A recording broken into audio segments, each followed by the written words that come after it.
La présence de la maladie de Parkinson dans la vie d'une personne entraîne la rencontre d'un grand nombre de spécialistes. Il peut être difficile de s'y retrouver, mais tout s'imbrique. Votre proche et vous jouez un rôle important pour que le travail de l'équipe soit optimal, en commençant par prendre la médication correctement. Que font les médicaments? Comme la maladie de Parkinson résulte du déficit en dopamine dans le cerveau, la médication vient stimuler sa production, modifier son utilisation ou la remplacer par une copie. Illustrons l'effet de la médication avec un verre d'eau. L'eau représente la dopamine. Normalement, l'eau reste dans le verre. La maladie de Parkinson perce un trou dans le verre qui perd son eau. Passé une certaine ligne, les symptômes de la maladie apparaissent. La médication vient remplir le verre de manière constante, mais le trou est encore là. Le médecin doit établir la quantité exacte de médicaments et le moment où le prendre pour se maintenir au-delà de la ligne. Si on prend les médicaments trop tôt ou trop tard, il y aura plus de symptômes. Avec le temps, la maladie crée d'autres trous dans le verre. La prescription doit donc être régulièrement ajustée. Examinons maintenant les rôles des différents spécialistes que vous rencontrerez. Votre neurologue est la personne qui peut établir ou confirmer le diagnostic de la maladie de Parkinson, suggérer des traitements et modifier la médication. Votre médecin de famille est responsable du suivi de la condition générale de votre proche et de son dossier médical. Cette personne fait divers examens et vous oriente vers les spécialistes. Dans certaines cliniques, le personnel infirmier est spécialiste de la maladie de Parkinson. Il contribue à l'évaluation de la santé physique et mentale et à son suivi, vous offre de l'information et du soutien et vous oriente vers des ressources près de chez vous.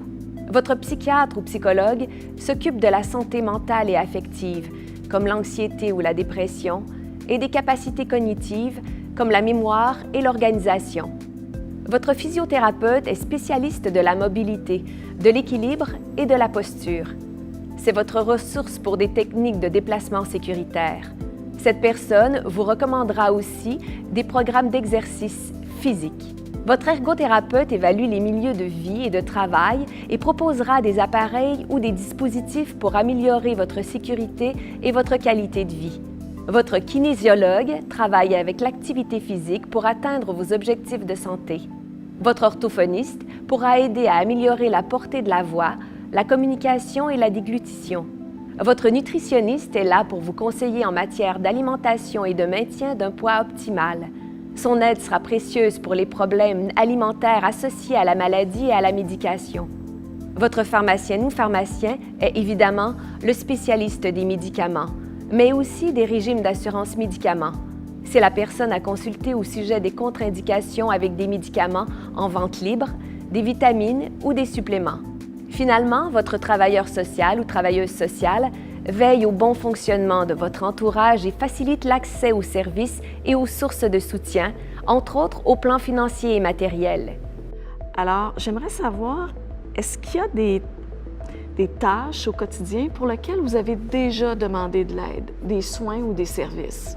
C'est peut-être pas un grand service, là, mais c'est un pilulier avec la sonnerie. Ça, c'est quand même quelque chose de très utile quand tu dois prendre des médicaments à heure fixe. Il commence à avoir moins de mémoire. Si ça sonne puis il est en train de faire quelque chose, il ne repensera pas après de fou.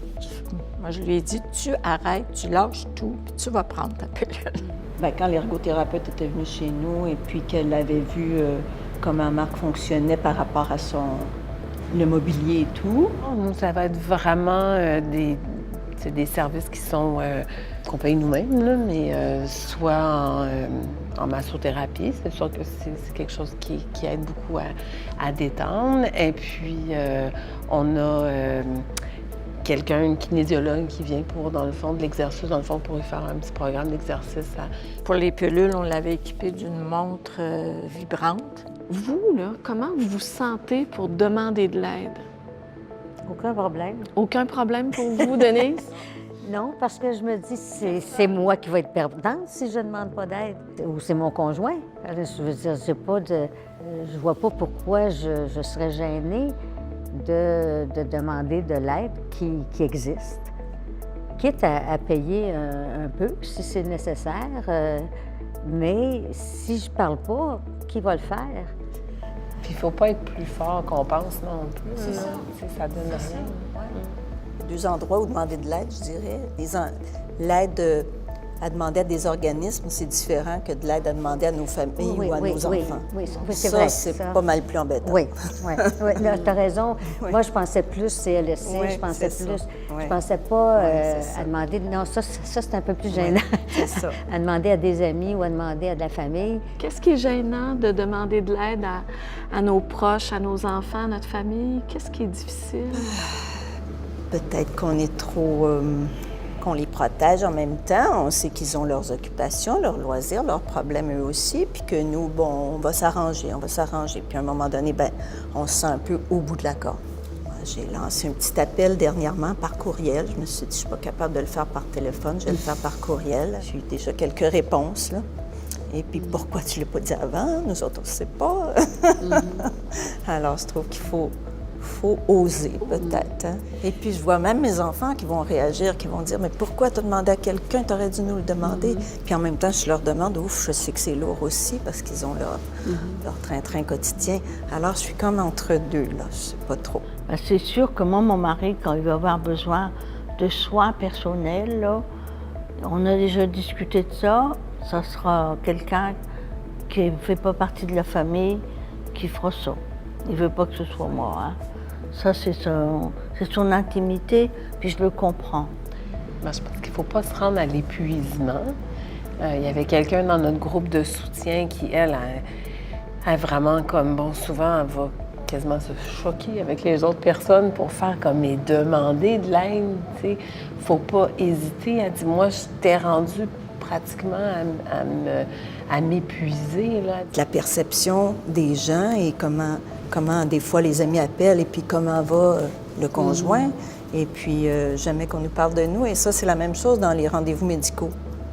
Alors souvent, ils ont besoin de notre avis par rapport à telle chose, tout ça, mais ils vont jamais nous demander « Et vous? » quoi.